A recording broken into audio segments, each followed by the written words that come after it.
Sure Diaries. Okay. Yung mga kapag blood lang pinapakita. Ay, blood. Magaganon yung shoulders ko. Pero totoo yung reaction na yun. Kasi ayoko talaga ng dugo. Sabi niya, ayaw pala ng dugo na. Tapos sabi ko, paano mo alam? Sinabi mo sa akin dati. Huy! Sabi ko sa kanya. Natatandaan ka. Natatandaan niya pa siguro. Tapos, nung mga nakakatakot na talaga, like, nakaganon ako, yung dalawa kong kamay, sarili ko lang, nakaganon ako. Hindi nalalamig. Mommy, kasi, anong tawag dito? Yung, di ba yung upuan, di ba may sandalan dito? Parehas kami nakaganon, lapit kayo. Okay, sige. Ganito kami, ganyan. Ganyan. Tapos may, ganyan, di ba may stand? May lalagyan na kami. Ganyan kami ka-close. Siyempre kapag gagawin ako, mafe-feel niya din. Tapos like, minsan ginaganon niya ako. Hindi awkward siya kasi hindi niya alam kung paano awkward siya. Hindi siya gentleman. Parang tinatry niyang ganun lang. Ako nakaganon ko siya, ganun lang. Tapos nung talaga nakakatakot na part, sabi ko, doon ko kinuha yung opportunity na parang, pwede pa, sabi ko, wait lang, nawalan ako ng words. Pwede pa mahawak ng kamay mo, gano'n. Binigay niya. Nagtiris ka na.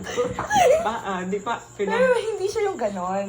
Siyempre, intimate na yung gano'n So, nung binigay niya, siyempre, stiff siya. Ako naman, ganyan. Ginanon ko siya.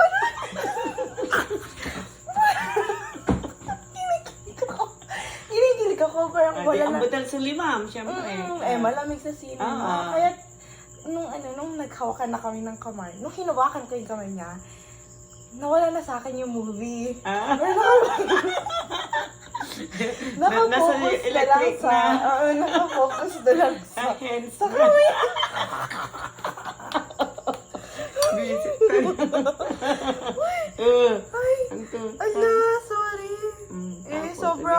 Sobra ako Grabe, mommy, talagang yun talaga yung goal ko. Kung bakit pumunta kami ng horror. At least, naano ka naman kasi nahawakan mo rin naman yung kamay. Paano natanggal? Ikaw na lang. Ako din nagtanggal. Alam nga naman, hindi, mami, actually gusto ko pahawakan ng longer. Pero kasi parang, sobra na yun. Para wala naman. Parang, kailangan take it slow. Kinuha agad yung kamay. Kailangan parang gradual. Huwag biglain kasi wala kayong foundation kapag gano'n. So parang nung wala na yung scary part, gumanon na ako. Smooth, di ba? Smooth. Tapos, pagkatapos smooth and creamy na. Okay. Tapos, pagkatapos nun, throughout the movie, nagsasaltaan kami kung anong susunod, ganyan. Feeling ko talaga yung girl, ganyan, gumaganon kami. Pero at the end, parang, ang pakit naman ng movie, sabi kong gano'n. Anong klaseng movie yun? Sabi kong gano'n. Kasi, yung mga klase ko kasi nag-recommend sa akin yun. Sabi nila nakakatakot. Nakakatakot slight lang. Pero syempre, kunwari nakakatakot talaga. Tapos si Christine ginising namin. Sabi namin, uy Christine, gising ka na, gano'n.